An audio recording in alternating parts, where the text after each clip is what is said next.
many young people there, they're struggling. They feel that they should have done better. So we sell juice. I mean, maybe what they call that thing, smoothie. Yeah, they smell smoothie. They started, and they go to church on Sundays. They sell. They go to parties. They do that, the basic, and they're getting some money. But they're not able to scale. How do I move? How do I sustain this business to the point where I can get bigger and employ more and distribute and, become a bigger brand? Okay, one of the challenges we have had when it comes to business that many of us made this mistake when we started out, but we learned later on, is that most of the time we have this passion, my passion, my passion. And then the fact that something is your passion does not mean it is profitable. You say your passion, your passion. You are not supposed to go and produce a product and start looking for customer. That's a major error. You are supposed to find the customer, identify the need of the customer, and then go and produce a product to meet that need. So that means before the product came, the customers were waiting. So, but most of the time we get the product, you're not trying to tell them, this thing is good for you. No, I should know that I have a need, and I'm looking for the solution, and then you bring the solution. And that's one thing that we need to learn, especially as people that are starting out in business. Then when it comes to the world that we live in today, you see, one of the things we're going to be sharing is why businesses fail. And like I said at the beginning, a lot of businesses start because people are just looking for survival. When you are going into business, most of these people they are like, let me just make ends meet. You don't succeed in business with those kind of mindsets of survival, just to survive. It's not going to work because entrepreneurship is challenging. Sometimes you start business, you have to be taking money from other places to put into the business. You will pay other people, you can't pay yourself. They can't do that because they are trying to survive. And because they are trying to survive, they will not be able to have enough money to put into the business for the business to scale. So, for example, let me just, based on what you just said now, because I was thinking, I sell juice. So instead of me just producing juice, I said, please, I sell juice. So I identify where do they need healthy juice, for example. So hospitals, they try to get their patients to be healthy, eat healthy. Hospitals have patients who are sick. Schools have kids who are sick. Parents want them to drink healthy. Maybe gyms, So I now approach those as, can I supply you? Because I know you have patients, maybe private hospitals who are looking for juice. That becomes box sales. Yes. So now you're talking B2B, business to business, not just business to customer. Right. Amazingly, the social media has made things easy. I've been in business now about 3 years. When we started that, it was like waka waka. But now with social media, it's surprising that people go there and what they do. And I'm like, you are selling juice. On your social media, you are dancing. And you are not carrying the juice to dance. You are not showing me what you are doing. You are just there to do. Every social media platform, use it and go into educational and conversational marketing.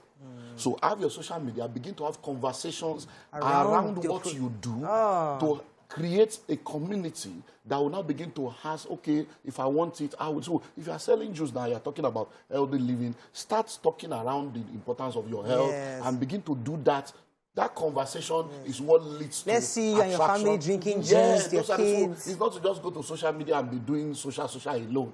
While you are doing social, is a social medium to be able to draw traffic to yourself for profitability. There's a question that I've always wanted to have a clear answer on. I've heard it from different entrepreneurs, but I'd like you to tell me, how do you price your goods? Some people will tell you that put a 30% profit, put a 15% profit, but what do you recommend? Now, you see, that is an entire pricing, is an entire module on its own. And one of the things you need to understand is that you cannot use a generic number because one of the things you consider is production costs, and then logistic costs, and then storage costs, and then running costs, before you now talk of markup. And one major thing that people don't consider is replacement costs.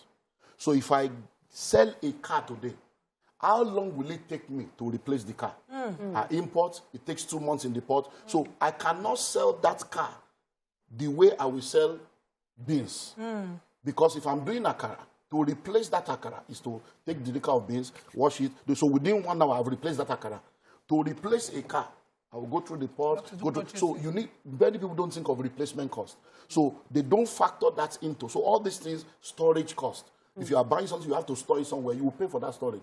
Overhead costs, running costs. You are running lights, you are running internet, you are running staff. All those things are all part of what you will factor in. So most of the time, when you are buying something for 100 naira, you should actually be selling it for around 600 naira. But because people think, it's too much, because they don't understand, how can I buy something for 100 and be selling as that's 500% profit? It's not 500% profit. Because that's your 100 naira is the cost of the product. You did not think of the cost of transportation, the cost of taxes and all the you didn't think of all the other costs. By the time you add everything, you realize what you thought is 100 naira is actually 400. And then when you sell at 600, you're actually making 200. By the time you remove tax and VAT and everything, you will see that you're down. But if you do 100 and you sell at 200, you will go bankrupt and you'll be one you say it's village people. It's lack of understanding. So if I said, let's go back to the juice.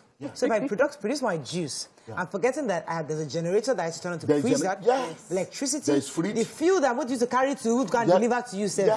All that one is cost. I must put it in this cost. So by the time you see, so all these small business, you may die small. One person cannot, but one person should not be paying for that now. Yes, let's talk about competition when it comes to pricing. Exactly. So your competition.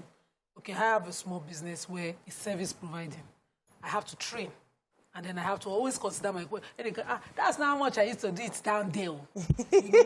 And I'll be like, this service I'm giving you here is top-notch. Then I see my staff copying the employees of other businesses. And see, that's how we used to do it. We used to, please, there's a standard here. So those costs, how do I factor it with my competition doing the... Now, you see, one of the things we're going to be sharing the Business Sustainability Summit, which is why you need to get the number, register, and come, is this. When you are looking at the reality of today's world, why do businesses fail? One of the reasons why businesses fail is because of competition. But over the years, the only competition we know is the person doing the same business with you. Right now, there are 7 competitors. It's not other company, it's other countries. Because, you know, I think there was a bank or financial institution where almost the entire IT department relocated. People are leaving, doctors are leaving. They are not leaving to another hospital in Nigeria. They are leaving to another country. Now, the second kind of competitor is your last result.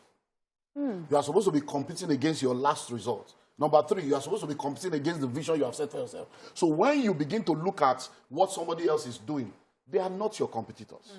They are your collaborators. Because you are both in the same industry. Without them, that your industry will not be an industry. So you need a lot of people in that to become an industry. So forget about them. Who are your target audience? Focus on your targets. You know, Rolls-Royce will never say, because Kia is selling, they will now come down to be selling cheap. No, you stay. If you need it, this is niche market. Okay, we have to wrap up. We have to. We will come and meet us. So get the number. The ones out there. 0809. They did not mention venue.